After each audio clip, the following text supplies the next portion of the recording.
What happens inside a courtroom when a couple files for mutual divorce? Many assume it's just a matter of paperwork, but the court isn't a mere formality. Judges ask some crucial questions to make sure both parties are ready and willing.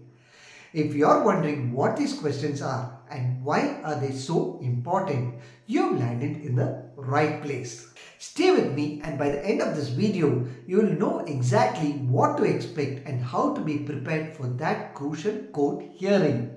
In India, mutual consent divorce is considered one of the easiest ways to end a marriage legally. Both spouses agree that they cannot live together and file a petition to dissolve the marriage. But before granting the divorce, the court ensures the process is genuine and that no one is being forced. It's not about technicalities but about ensuring fairness. In this video, I'll walk you through the typical questions court ask, their purpose, and how you can respond effectively. I will also share insights from landmark judgments and recent updates. Let's start with the most crucial aspects the court evaluates before granting a mutual divorce. First, voluntary consent. Are both spouses genuinely agree to the divorce? 2. Cooling off period. Have 6 months passed since the initial filing? 3. Financial arrangements. How is the property or financial settlement being handled?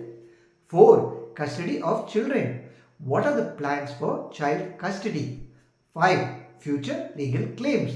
Are both parties waiving the future claims against each other? Each of these elements ensure the court that the divorce is well thought out, fair and legally valid. Now let's dive deeper into these questions one by one. Here is a detailed analysis of the key court questions asked. First, are you both filing this divorce voluntarily? At the first hearing, the judge ensures that the decision to divorce is mutual and free from pressure. The court will ask the questions like, do you wish to divorce each other without any external pressure? Next is, are you aware of the consequences of this divorce? This is crucial to ensure that no spouse is being coerced into the process. In the Srimati Suriksha Devi versus Om Prakash case, the Supreme Court emphasized that mutual consent must exist at two stages. First, when the petition is filed, and next is when the decree is granted. According to Section 13B, Clause 2 of the Hindu Marriage Act, couples must wait for 6 months after the initial petition before the final hearing. Judges typically ask the questions, how long have you lived separately? Next, has there been any attempt to reconcile during this period? In Amardeep Singh versus Harvind Kaur, the Supreme Court ruled that the 6-month period can be waived under exceptional circumstances if the couple shows that reconciliation is impossible. The court ensures that both parties are clear about any financial settlements or division of property. Questions may include, first, have you agreed on alimony or maintenance? Second, how will the property be divided between both of you? Judges also ensure the terms are fair to both spouses, especially the wife.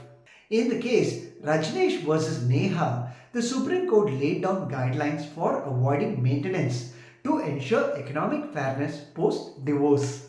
If the couple has children, the court takes a serious interest in custody arrangements. Questions could be, first, who will have custody of the child? 2. What are the visitation rights for the other parent? The focus here is on the best interests of the child, and the judge ensures both parents are on the same page. The court confirms that both parties agree not to raise any future legal claims against each other, whether financial or otherwise. Judges may ask, first, do you agree not to make any further legal claims after the divorce?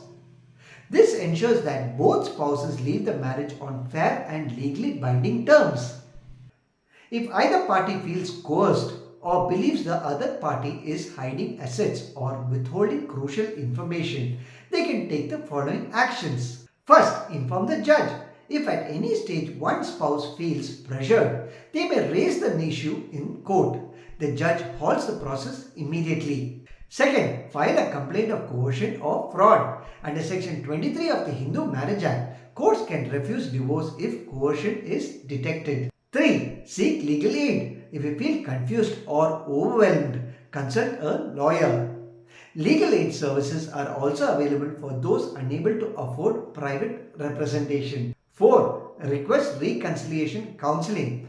Courts often offer counseling to help couples reassess their decisions. There has been some recent changes and clarifications in the legal landscape of mutual divorce in India. First, August 2023.